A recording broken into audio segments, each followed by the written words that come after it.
Oh, anak muda tuh senengnya gaya yang fun begini, gaya yang fun begitu, dan lain sebagainya, yang gimmicky. Yes, anak-anak muda ada yang tertarik dengan hal-hal seperti itu. Pop culture, gitu ya, fan culture, yes itu ada gitu. Tapi jangan pernah lupa bahwa persoalan paling mendasar anak-anak muda itu selalu tentang survival mereka, dan itu selalu berkaitan sama lapangan pekerjaan gitu. Jadi persoalan kita itu memang di anak-anak muda yang baru lulus, terutama anak-anak muda terdidik gitu. Jadi misalnya pengangguran di level terdidik itu cukup tinggi gitu. Nah kemudian juga kemarin juga data BPS kan baru rilis juga misalnya mengenai usia produktif 15-24 tahun yang tidak berada dalam golongan bekerja, training, atau sekolah gitu. Jadi memang isunya masih sama gitu. Karena kadang persoalan kita itu, ini perbedaan perempuan dan laki-laki nih dalam dunia kerja ya. Perempuan ketika masuk kerja, dia berkarir kan gitu. Dia berkarir, kemudian mungkin 4 tahun 5 tahun dia cukup bagus karirnya, terus kemudian dia memutuskan menikah. Ada perempuan yang ketika memutuskan menikah resign di level ini. Tapi lebih banyak lagi perempuan yang memutuskan untuk berhenti itu ketika memiliki anak. Hai semuanya, welcome back to Tenggara Talk by Alia Nur Syabrina. And right here, right now, kita kedatangan tamu anak muda yang sangat inspirational. Aku yakin banget teman-teman nih yang aktif di IG, di TikTok pasti udah pernah lihat ini cewek seliweran nih di For You page atau di Reels Explore kalian, karena banyak pesan-pesannya itu yang inspirational. Dia juga aktif di dunia politik.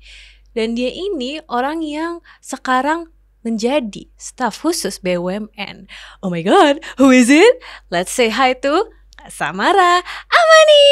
Thank you Alia udah diundang, thank you. Yes, Samara. Finally.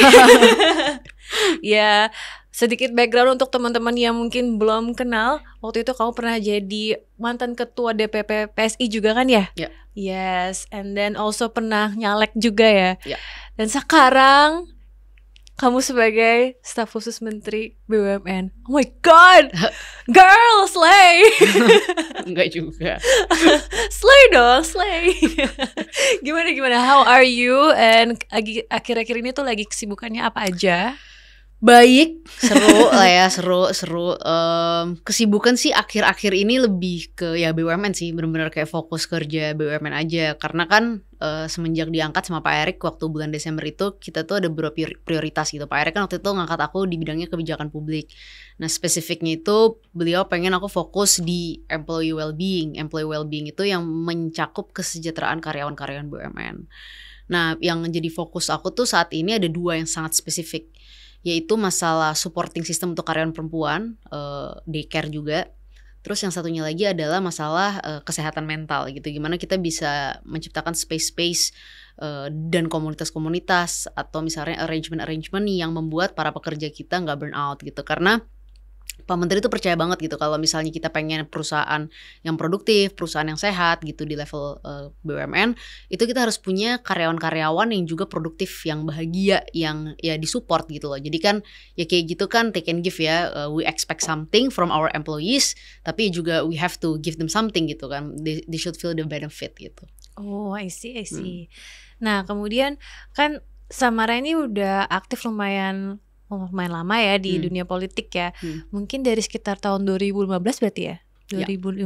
Ya. Nah, kamu punya observasi pribadi nggak kira-kira tuh cara pandangnya anak muda dalam melihat politik itu tuh kayak gimana sih sekarang, khususnya kayak di isu-isu sosial yang lagi beragam dibahas sama anak muda, terus kayak mungkin hal-hal yang mereka sering komplain atau sering sampaikan ke kamu lewat medsos kamu, itu tuh anak muda tuh kayak gimana ya, lagi ngomongin apa dan lagi concern ke bidang apa aja nih? Apakah mungkin jangan-jangan karena kamu figur anak muda yang perempuan gitu, itu mereka jadi bisa bahas juga tentang isu-isu perempuan juga terhadap kamu apa aja nih? Sebenarnya kalau isu anak muda tuh dari dulu sampai sekarang tuh gak banyak berbeda gitu. Mungkin akan ada isu-isu yang ya lebih apa ya, lebih new nih misalnya di area-area urban. Kayak isu kesehatan mental 5 tahun lalu itu bukan isu yang menarik untuk dibahas. Hari ini itu isu yang penting bagi anak-anak muda terutama di kalangan kota-kota besar gitu kan. Tapi ada isu yang selalu persisten, isu yang pasti selalu ada dari zaman dulu sampai zaman sekarang untuk anak-anak muda, yaitu lapangan pekerjaan gitu, jobs gitu. Jadi itu konsisten. Kenapa? Karena memang konsisten dari dulu adalah persoalan kita itu memang di anak-anak muda yang baru lulus, terutama anak-anak muda terdidik gitu. Jadi misalnya pengangguran di level terdidik itu cukup tinggi gitu. Nah kemudian juga kemarin juga data BPS kan baru rilis juga misalnya mengenai usia produktif 15-24 tahun yang tidak berada dalam golongan bekerja, training, atau sekolah gitu. Jadi memang isunya masih sama gitu. Karena kadang persoalan kita itu terutama kita-kita yang lebih privilege nih, yang duduk mungkin sebagai leaders bukan hanya di government ya, tapi juga ya di private sector atau apapun, adalah menganggap bahwa anak muda itu punya banyak isu-isu yang kesannya sophisticated, apalagi mereduksi anak-anak muda itu hanya terkait misalnya anak muda tuh senangnya gaya yang fun begini, gaya yang fun begitu dan lain sebagainya, yang gimmicky. Yes, anak-anak muda ada yang tertarik dengan hal-hal seperti itu. Pop culture gitu ya, fan culture, yes itu ada gitu. Tapi jangan pernah lupa bahwa persoalan paling mendasar anak-anak muda itu selalu tentang survival mereka, dan itu selalu berkaitan sama lapangan pekerjaan gitu. Jadi itu isu-isu yang sebenarnya tetap penting sih. Jadi kalau misalnya ditanya apa yang paling penting buat anak muda, selalu lapangan pekerjaan, it's always about jobs. I see. Gimana mereka bisa terus berkembang dan terus survive ya gitu. Jadi ya. Gimana mereka bisa lulus, bisa dapat gaji yang layak, kemudian bisa punya penghidupan yang layak, itu sebenarnya jadi isu yang paling penting buat mereka. Jadi kalau misalnya kita lihat pun sekarang ada tren di perkotaan, bukan hanya di perkotaan sih, sebenarnya di beberapa area-area yang sifatnya juga udah mulai pedesaan, adalah anak-anak muda Indonesia itu sudah mulai di kota-kota besar itu menikah lebih lama gitu. Kemudian ketika mereka memutuskan untuk memiliki anak, juga sekarang sudah tidak terburu-buru seperti dulu gitu. Kenapa? Karena mereka sudah punya kalkulasi-kalkulasi finansial gitu. Kenapa kalkulasi-kalkulasi finansial ini menjadi penting? Bagus, berarti financial literacy anak-anak muda kita di perkotaan itu sudah meningkat. Tapi yang gak kalah penting adalah ada kesadaran bahwa saya kalau mau survive, mau berkeluarga yang baik, ya pertama kali saya harus stabil dulu nih secara finansial gitu. It's good, tapi at the same time itu menunjukkan bahwa ini adalah isu yang menjadi penting buat mereka gitu. Iya. Nah, waktu pas awal-awal Samara aktif itu kan juga nggak cuma Samara gerak sendiri ya, tapi Samara join ke partai politik ya. Jadi kayak banyak kegiatan-kegiatannya itu tuh dilakukan bareng partai politiknya dulu. Nah, perkembangan partai politik itu menurut Samara gimana? Apakah udah cukup membantu anak muda dan juga perempuan? Itu seperti apa sih?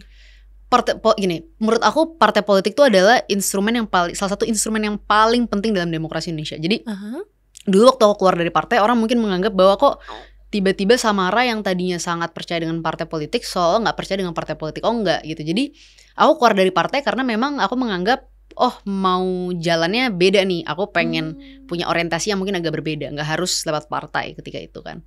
Tetapi bukan berarti partai politik itu nggak penting. Partai politik itu penting banget. Kenapa partai politik itu penting banget di dalam negara kita? Pertama, pembuat kebijakan itu adalah partai politik. Kenapa bisa dibilang partai politik gitu? Karena partailah yang mengirimkan orang-orang ke dalam DPR menjadi wakil rakyat kita untuk kemudian membuat legislasi, undang-undang, peraturan yang mengawasi lahirnya berbagai macam aturan di level kementerian gitu, daerah, itu pasti oleh wakil-wakil rakyat di partai politik di level nasional maupun di level daerah. Dan partai pun mengirimkan perwakilan-perwakilannya ke dalam pemerintahan gitu kan. Ada yang jadi menteri gitu, ada yang jadi kepala daerah gitu kan, bupati, wali kota, gubernur. Jadi partai itu ada dalam setiap lini pengambilan keputusan kita gitu. Jadi kalau dilihat seberapa penting perannya partai, penting banget gitu. Kita butuh partai politik yang policy oriented gitu. Kita perlu partai politik yang bisa melakukan kaderisasi yang bagus nih untuk mengirimkan kader-kader terbaik ke dalam pemerintahan gitu. Jadi itu penting gitu. Gimana partai politik Indonesia hari ini? Ya udah ada yang semakin bertransformasi gitu. Tapi ya memang perlu PR gitu. Aku sih harapannya ke depan partai itu makin baik menciptakan kader-kader yang bagus sih gitu. Karena sebenarnya kita juga nggak perlu anti sama partai. Karena partai itu tetap penting gitu. Kan ada orang yang nggak mau anti partai semua segala macam. Kalau menurut aku partai dan orang-orang profesional di dalam pemerintahan, di dalam politik Indonesia itu sama-sama pentingnya sih, karena keduanya bisa saling complementary gitu. Berarti apakah aman nih kalau aku menduga misalkan Samara udah nggak di BUMN lagi, ntar masuk partai lagi? Aku nggak tahu. Oh, nggak tahu ya, belum tahu ya. Who knows ya? Aku nggak tahu. Aku nggak tahu sama sekali karena pertama gini, ini juga aku udah sering ceritain sih. Kenapa aku sekarang nggak ada di partai politik? Bukan karena aku anti partai. Yang kedua adalah karena aku masih mau fokus untuk belajar di pemerintahan sebagai orang yang ya independen, yang profesional. Aku punya mentor yang sangat baik, yang juga sekarang jadi bos aku di kementerian, ada Pak Erik gitu kan. Dan aku juga nggak mau jadi orang yang ketika masih belum jelas keyakinannya terhadap satu perahu memutuskan masuk satu perahu gitu. Jadi misalnya gini, kalau Mbak Alia lihat ya gitu ya, dari segi track record gitu, aku bukan tipe orang yang kalau berjuang setengah-setengah gitu. Jadi aku tuh pasti kalau berjuang tuh all out gitu, all out, bener-bener all out gitu. Jadi nggak pernah aku tuh berjuang setengah hati, dan nggak pernah juga berjuang itu hanya untuk kepentingan aja gitu. Jadi aku perlu percaya dengan pemimpinnya, perlu percaya dengan perahunya, perlu percaya dengan perjuangan bersama-sama yang kita lalui gitu. Nah, kalau masih setengah-setengah atau masih mikirin diri sendiri, hitung-hitungannya cuma untuk kepentingan diri sendiri, aku nggak mau gitu. Which is why kenapa aku tuh sekarang merasa sangat senang, merasa sangat mampu berkontribusi. Aku bantu di BUMN, dipercaya sama Pak Erik. Aku juga percaya sama orangnya gitu, sosoknya tuh profesional gitu kan, dan lain sebagainya. Jadi buat aku nggak mau masuk ke sebuah arena di mana akunya belum punya keyakinan penuh gitu. Nggak fair untuk mereka yang memberikan amanah, dan nggak fair juga untuk diri aku sendiri yang nggak bisa perform nanti kalau nggak all out.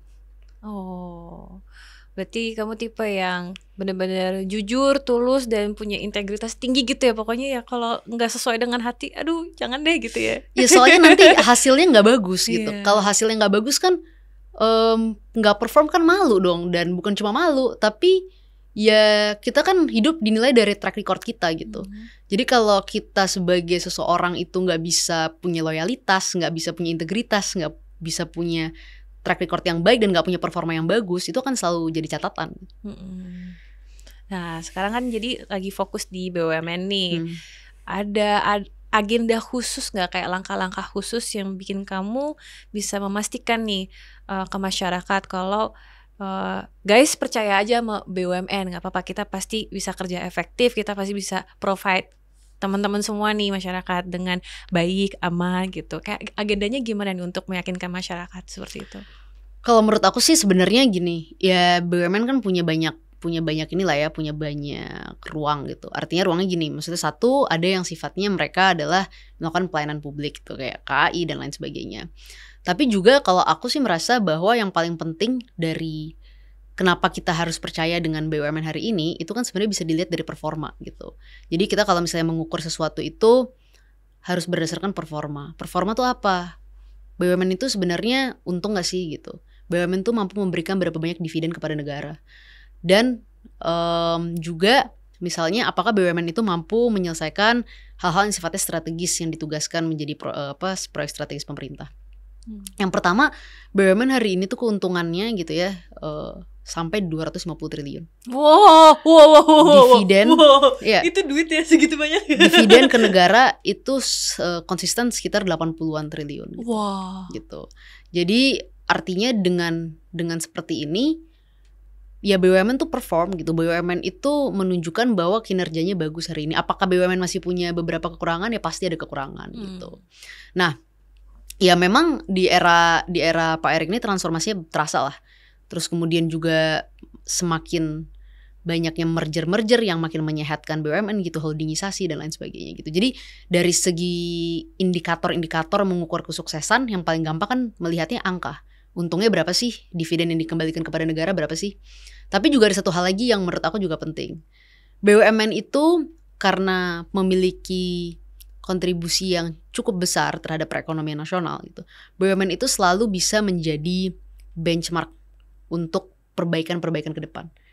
Nah, kan kalau yang aku ditugaskan adalah fokusnya sih ke employee well-being, support terhadap perempuan, support terhadap anak muda gitu. Hari ini kenapa aku sangat passionate dan sangat ingin gitu ya, dan berterima kasih kepada Pak Erik yang mendorong tempat penitipan anak atau daycare di lingkungan grup BUMN, itu karena memang berdasarkan data, tempat penitipan anak itu adalah salah satu solusi paling efektif untuk mengurangi perempuan berhenti bekerja. Jadi ngerasa aman ya, nggak harus khawatir, nggak harus tinggalin karirnya ya. Gitu.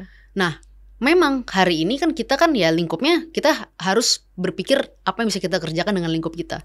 Dengan kita membuat lingkup itu di grup-grup BUMN, dan Pak Erik udah keluarin kebijakan bahwa itu wajib di level holding untuk BUMN yang sehat gitu ya.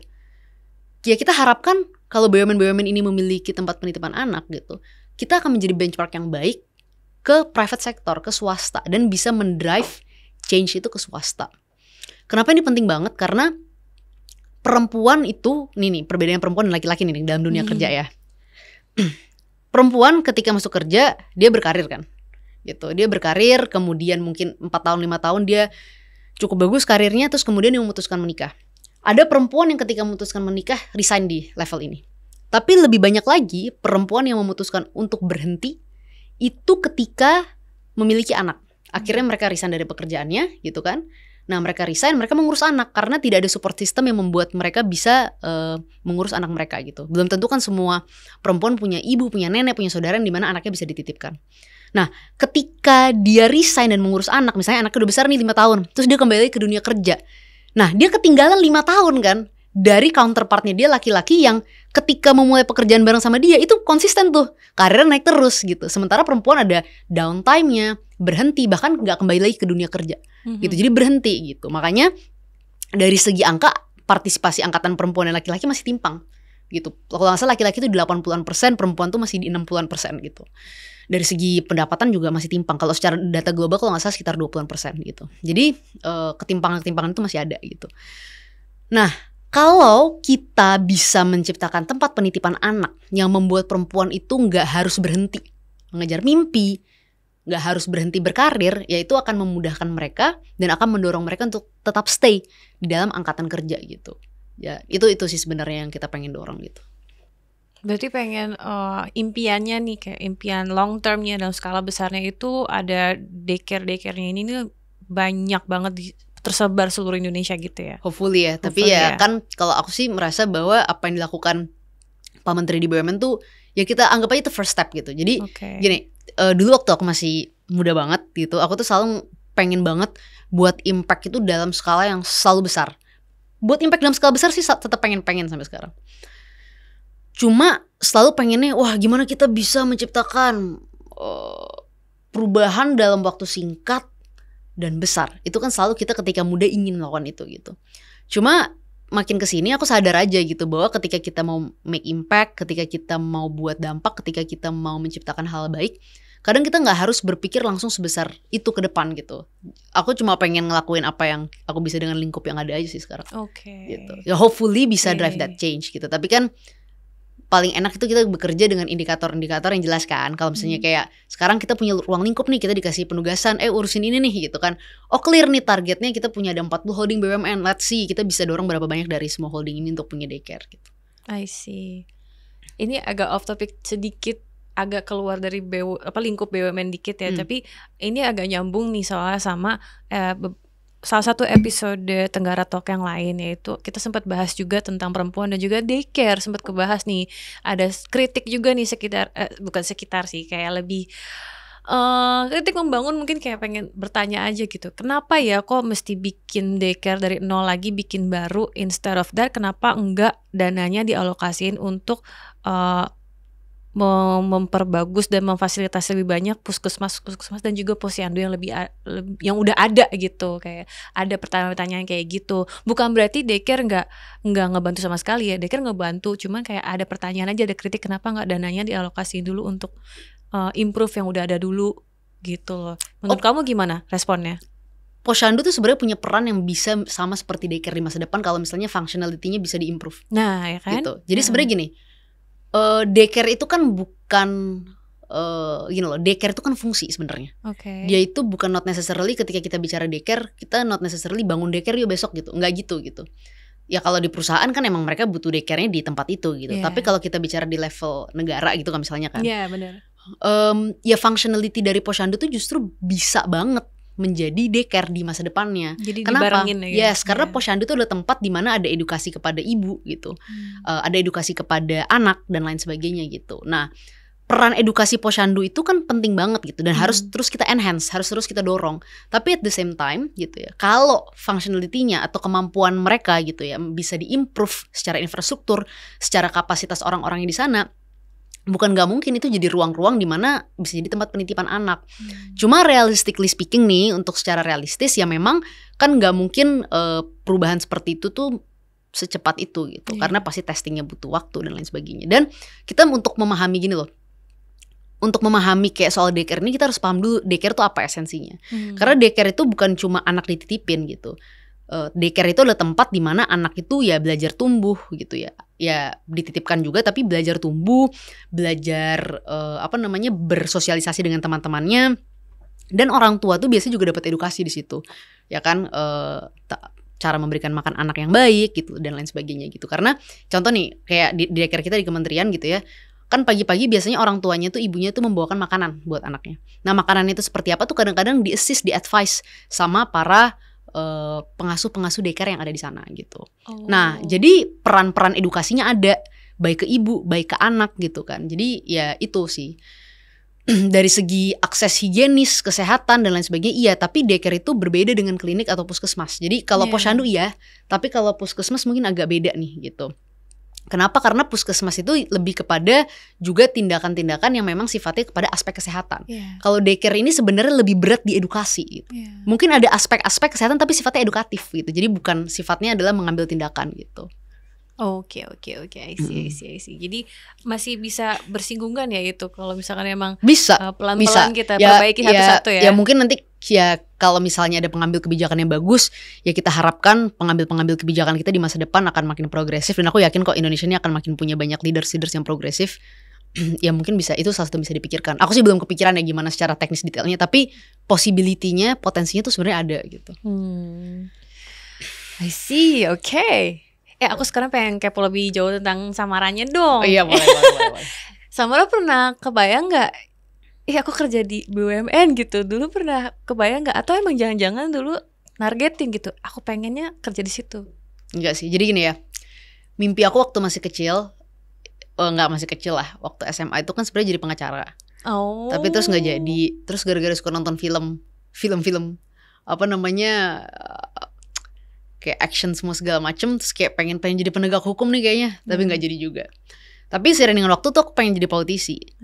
Tapi dari dulu keinginan aku tuh adalah jadi politisi murni. Politisi murni tuh kayak apa? Politisi yang membangun dari partai gitu. Jadi masuk ke partai, jadi kader, membesarkan partai, ya punya banyak orang-orang bagus yang dicetak oleh partai gitu. Jadi tuh aku dari dulu tuh sangat tertarik dengan bagaimana membangun institusi partai politik yang bagus gitu. Dan dulu ya mimpinya jadi anggota dewan. Jadi anggota dewan karena pemikirnya adalah membangun partai. Tapi aku ujung-ujungnya tuh sadar gini loh.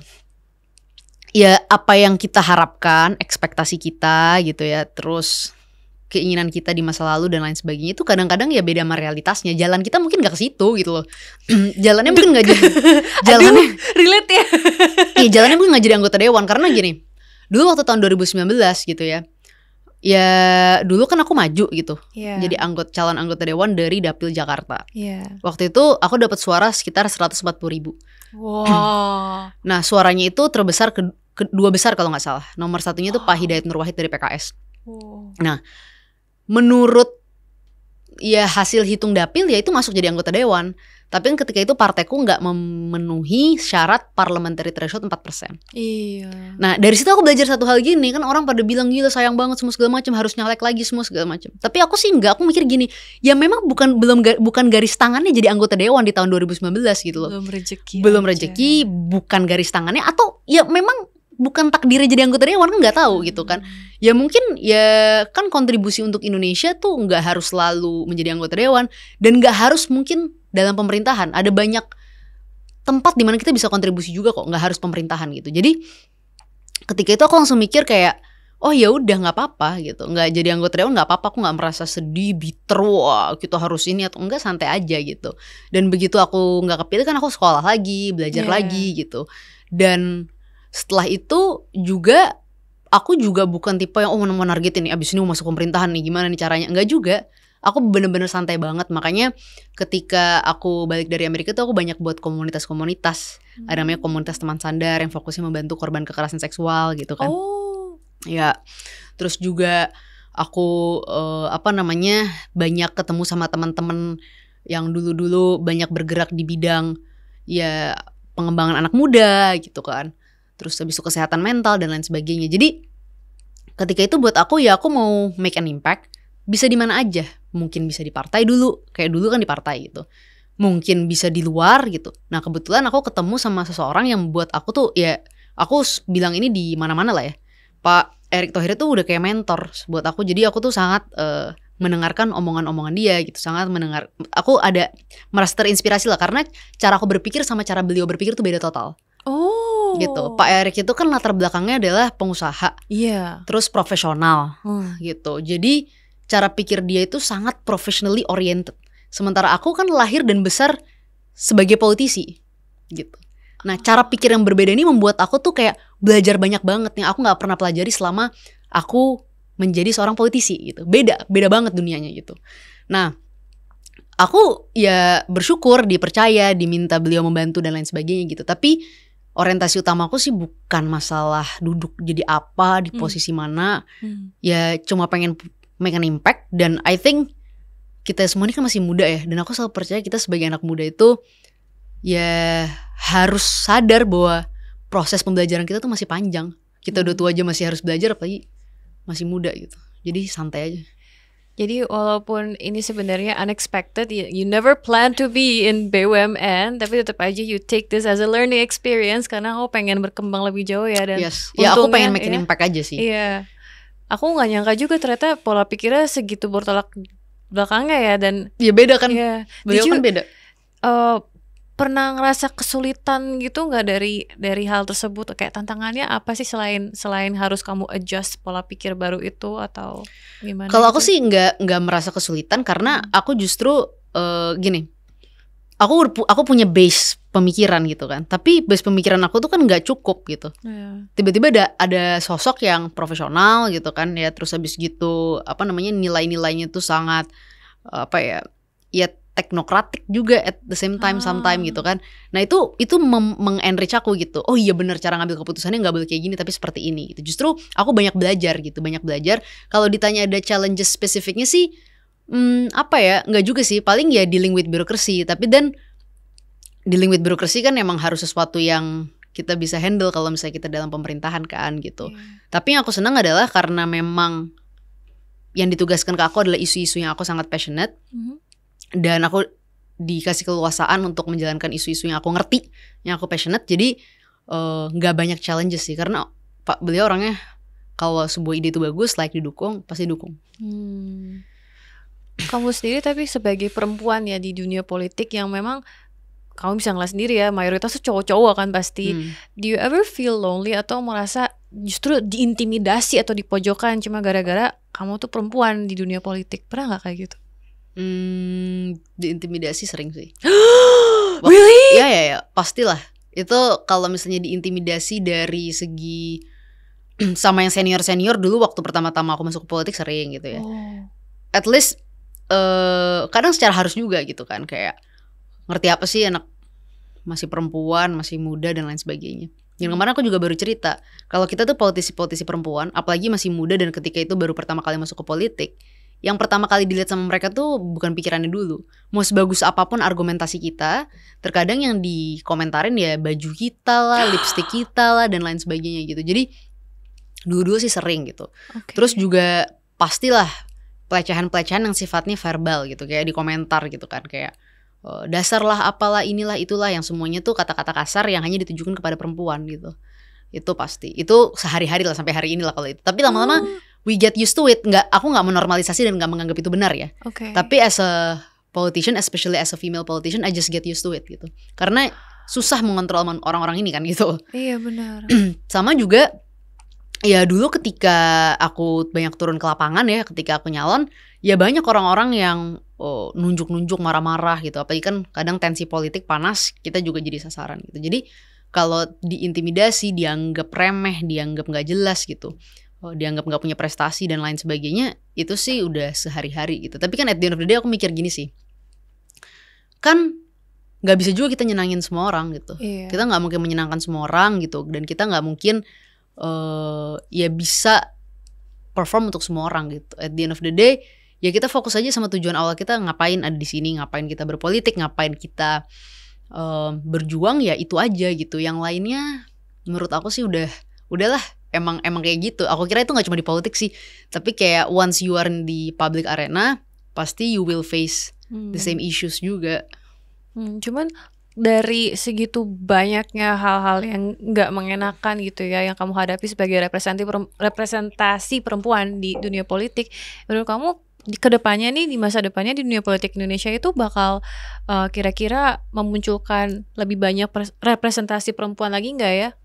Looking at the condition now, do you think that banyak cewek-cewek yang lebih tertarik buat join dan be like you, atau malah justru malah terintimidasi dan kayaknya nggak usah deh? Pasti akan ada perempuan-perempuan yang tertarik. Meskipun ya kalau secara data perempuan tuh di top leadership di Indonesia tuh masih 15%-an. Kalau nggak salah data global tuh sekitar di 25-30%. Jadi kita even dari rata-rata global tuh masih di bawah banget. Tapi akan terus ada perempuan-perempuan yang akan strive to top leadership gitu. Bukan hanya di politik saya, tapi juga di banyak sektor-sektor swasta gitu.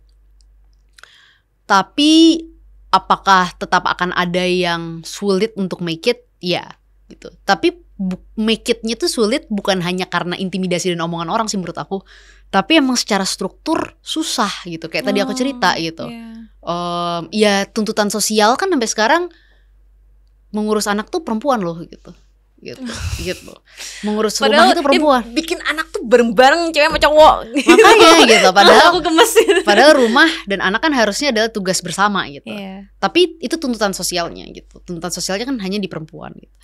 Nah, ketika tuntutan sosialnya hanya di perempuan, tapi perempuannya tidak disiapkan sebuah sistem pendukung, ya pasti akan susah untuk mereka ini bisa catch up. Kayak tadi aku cerita, laki-laki konsisten di dalam angkatan kerja, perempuan downtime-nya banyak, bahkan nggak kembali lagi ke angkatan kerja.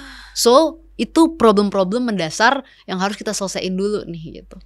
Karena kalau kita bicara data global tuh ya memang 52% kenapa perempuan resign ya salah satunya karena nggak ada support system untuk menitipkan anak.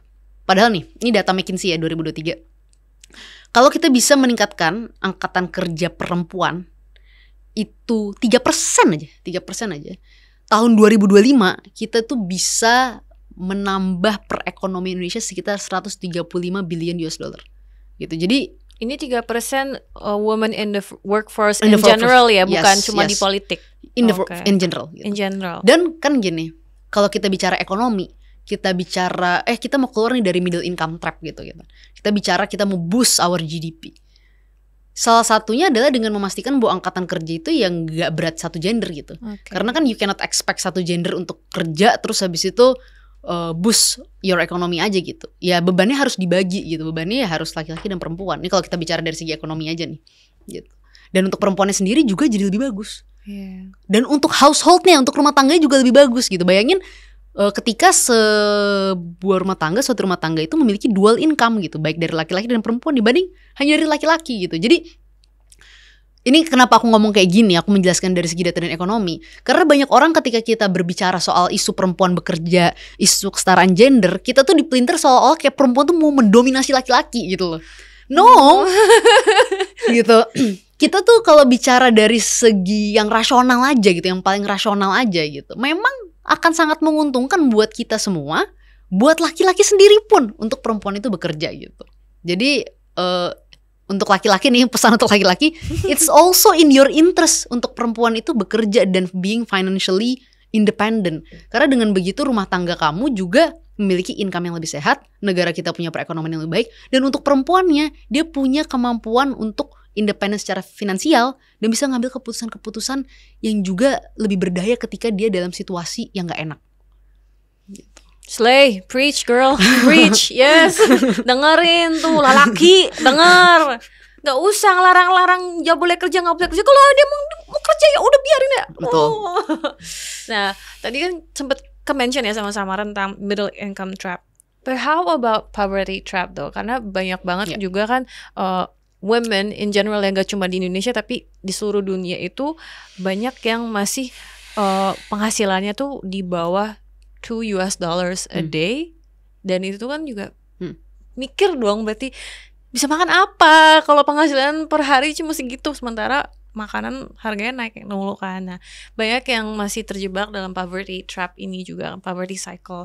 Terus gimana ya menurut kamu ke depannya, what can we improve, dan kira-kira apa yang bisa kita bantu supaya perempuan-perempuan ini tuh bisa keluar nih, bebas dari kemiskinan gitu. Yang pertama tadi kan udah cerita support system. Yang kedua ya pasti harus ada insentif untuk perempuan-perempuan ini bekerja lah. Tapi insentif kalau nggak ada support systemnya percuma juga gitu. Tapi yang ketiga yang nggak kalah penting adalah gini. Salah satu yang udah banyak diteliti juga adalah kita invest ke yang namanya care economy gitu. Care economy. Okay. Care economy itu apa sih? Sebenarnya kan banyak perempuan-perempuan yang memang bekerja di sektor-sektor yang sifatnya care economy dan sektor informal. Care economy gini. Misalnya mereka yang jadi babysitter.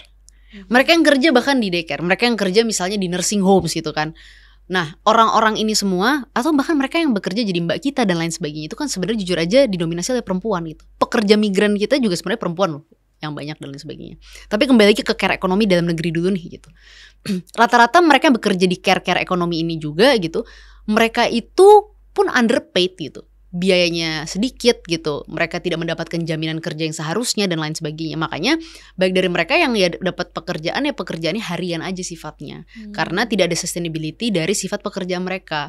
Kalau kita lebih investasi ke situ ya, kepada ekonomi yang berbasis care ini, aku lagi mencari sih bahasa Indonesianya apa nih care ekonomi yang pas gitu kan.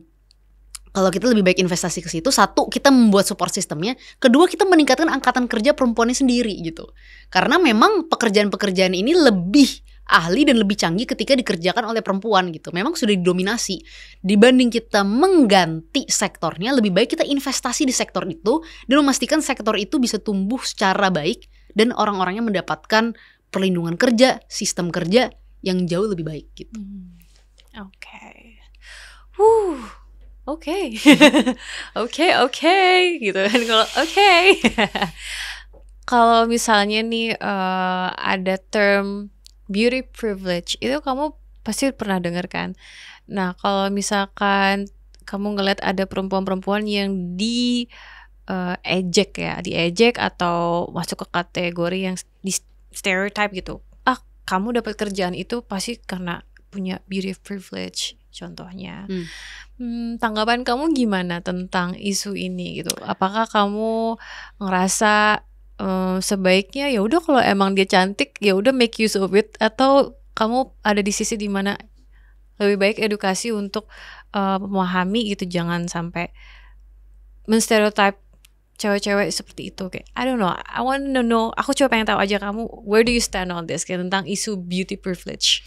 Jadi gini, dari dulu tuh kita bicara, ketika kita bicara isu perempuan adalah woman support woman gitu. Kita woman support woman. Perempuan harus support perempuan. Tapi kadang-kadang banyak kejadian-kejadian seperti the term beauty privilege ini, di mana nggak menunjukkan perempuan tuh support perempuan gitu. Kenapa aku bilang kayak gitu? Karena gini, kalau laki-laki yang masuk ke sana, perempuan juga nggak pernah bilang karena lo ganteng sih atau lo ini, enggak. Tapi kalau perempuan lain gitu, tiba-tiba kok kita menghilangkan semua isi pemikiran dia, semua kerja keras dia, terus tiba-tiba kita bilang karena lo cantik aja lo bisa masuk ke dalam sana gitu. Kan itu jadi gak fair gitu. Kita jadi sama kayak laki-laki, kita jadi berpandangan sama patriarkalnya dengan laki-laki yang pemikirannya patriarkal gitu. Karena aku udah punya kepercayaan ya, pemikiran patriarki itu gak hanya ada di laki-laki loh. Ada laki-laki yang gak patriarkal dan ada perempuan yang patriarkal gitu. Jadi pemikiran-pemikiran bahwa seseorang itu masuk ke dalam satu posisi atau mendapatkan satu pekerjaan hanya karena dia cantik, yaitu pemikiran-pemikiran yang menurut aku sih sebenarnya pemikiran anti perempuan gitu. Karena kita seolah-olah menghilangkan semua prestasi dia, track record dia, kerja keras dia hanya karena kita fokus sama tubuh dia, wajah dia gitu. Itu kan kembali lagi kepada poin awal gitu. Nah, Sama juga gini, ini sering terjadi di antara kita para perempuan, dan ini aku udah cerita ini tuh berkali-kali, tapi nggak ada menurut aku yang lebih bagus untuk menggambarkan betapa challenge kita terkait woman support woman itu masih besar. Jadi dulu pada bulan Maret 2023 pernah ada kejadian di KRL. Yes, tahun lalu nih. Seorang perempuan gitu, dia itu lagi sakit haid hari pertama kayaknya. Sakit banget lah, kram gitu kan. Nah saking sakitnya dia tiduran di KRL gitu. Dia tiduran di KRL, kemudian ada perempuan lain yang masuk ke dalam KRL tersebut. Dan ketika dia masuk ke dalam KRL tersebut, dia memvideokan perempuan yang lagi kesakitan ini. Terus dia bilang, gila nih cewek gitu, semacam itulah. Tiduran di sini dan lain sebagainya gitu. Emang lo pikir KRL ini punya nenek moyang lo apa gitu kan? Terus kemudian ditegur oleh petugas. Kita nggak usah berdebat dulu apakah yang dilakukan perempuan ini salah apa enggak ya. Yang sakit ini tiduran itu. Oke, nggak boleh tiduran di KRL, iya oke. Tapi fakta bahwa seorang perempuan yang sebenarnya juga tahu gimana rasanya sakitnya, nyerinya haid hari pertama, kok bisa dengan teganya memvideokan, mempermalukan seseorang yang lagi mengalami kesakitan, yang sakit itu hanya bisa dirasakan oleh perempuan. Gitu. Jadi di mana woman support woman di momen itu gitu loh. Kok nggak ada gitu. Nah kalau kita bicara tentang bagaimana keluar tadi isu-isu tadi, keluar dari kemiskinan, keluar dari ketidaksetaraan, dari stereotype dan lain sebagainya, ya susah untuk kita keluar dari itu semua kalau diantara kita sendiri aja masih nggak saling percaya gitu dengan kemampuan kita gitu. Jadi itu sih gitu. Meskipun aku nih orang yang percaya gini, Alia, aku tuh nggak percaya dengan eksklusivitas kayak gini gitu. Jadi kalau orang bicara, oh kita perempuan harus support perempuan gitu. Enggak, kalau menurut aku kita kalau mau support kesetaraan gender, bukan hanya perempuan yang harus support perempuan, laki-laki juga harus support perempuan. Gitu. Laki-laki yang progresif tuh banyak gitu. Dan karena sebenarnya kesetaraan gender adalah kepentingan kita semua, perempuan dan laki-laki, ya kita harus libatkan laki-laki dalam mendorong kepemimpinan perempuan, harus libatkan laki-laki dalam mendorong banyaknya partisipasi perempuan dalam pengambilan keputusan, mendorong mereka untuk membangun kebijakan-kebijakan yang suportif untuk perempuan gitu. Jadi kalau aku sih menganggap itu penting gitu. Meskipun ya again lah, gimana kita mau mengajak banyak pihak untuk mendukung langkah-langkah kita sebagai perempuan kalau kita sebagai perempuannya aja masih ya banyak kompetisi satu sama lain gitu. Banyak kompetisi, banyak yang kayak apa, ada di internalized patriarchy, yes. Internalized misogyny itu ya. Tapi gosip dikit deh, dikit. Pernah nggak tapi kamu ngelihat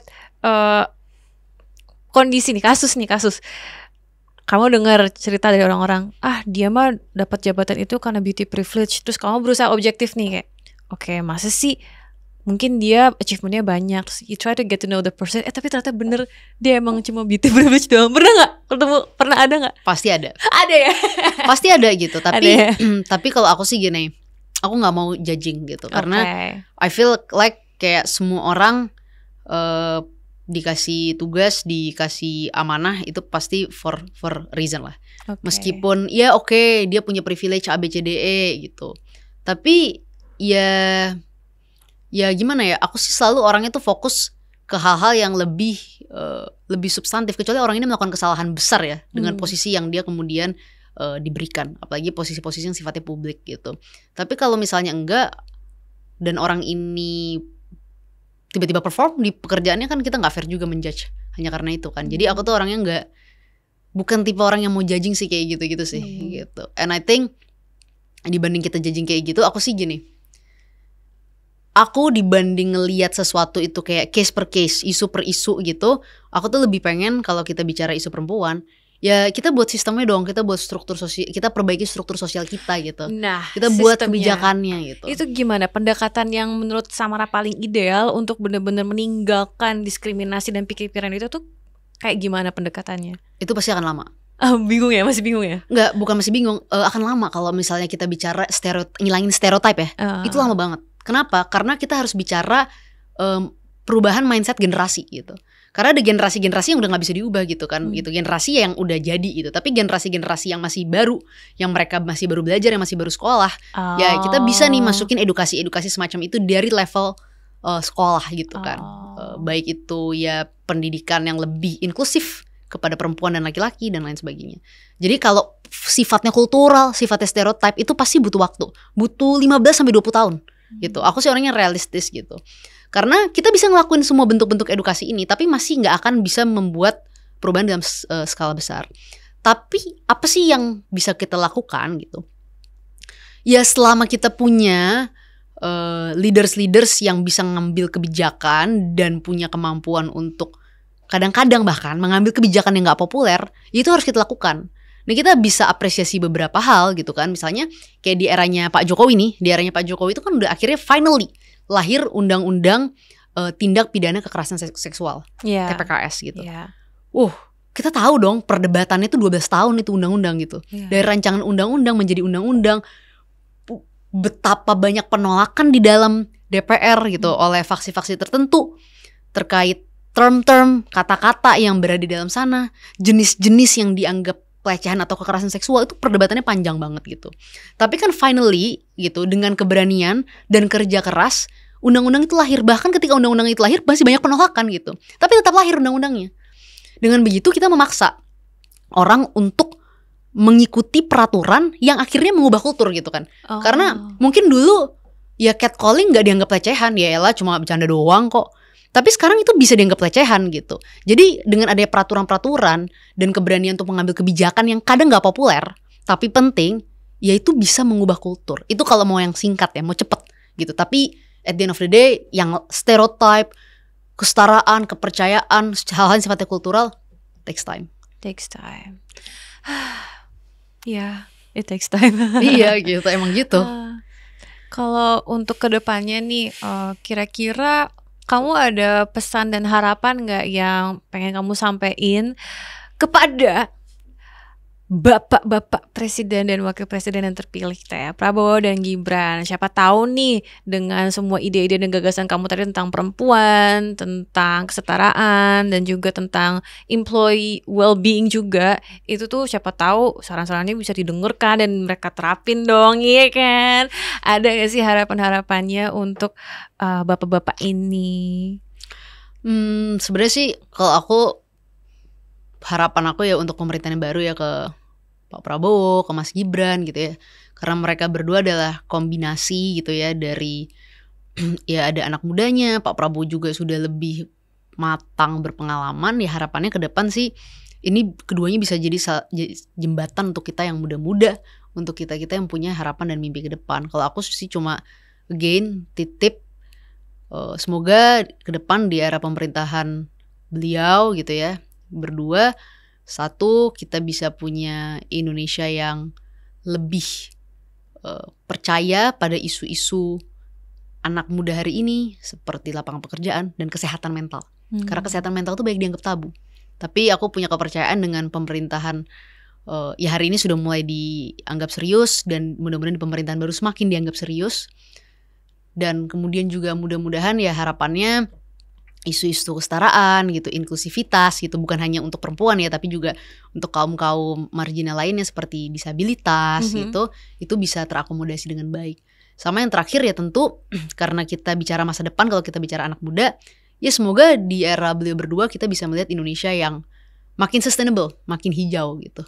Itu aja sih gitu. Amin. Aku sih gini, lebih berharap hal-hal yang sifatnya mungkin cita-cita dan mimpi kita bersama aja sebagai anak muda. Karena ketika kita bicara anak muda, kita bicara masa depan. Jadi hopefully ini kedepannya akan jadi isu-isu yang diakomodasi. Dan aku sih cukup optimis sih melihat ke depan. Kalau boleh pilih satu isu yang kamu rasa paling urgent, paling urgensitas itu tinggi banget, itu yang mana? Dari 3 tadi? Iya, dari semua yang kita bahas semuanya tadi. Sama-sama urgent. Satu yang paling urgent yang mungkin sebaiknya Pak Prabowo dan Gibran lakukan dulu deh. Aduh. Kalau beliau pasti mereka berdua udah punya prioritasnya sendiri sih. Ya sebenarnya sih gini, semuanya urgent gitu. Semuanya urgent, gak ada yang gak urgent. Cuma aku spesifiknya titip ke beliau berdua aja tentang ya isu kesehatan mental. Karena aku yakin karena ini akan menjadi kombinasi yang menarik gitu ya, antara sosok yang udah berpengalaman sama sosok yang masih muda.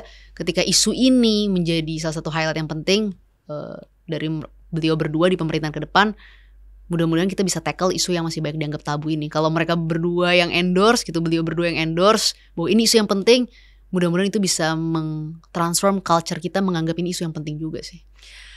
Amin. I'm very passionate about mental health issues juga. Jujur jadi kayak wah, semoga ya ada gebrakan baru yang lain ya. Gitu.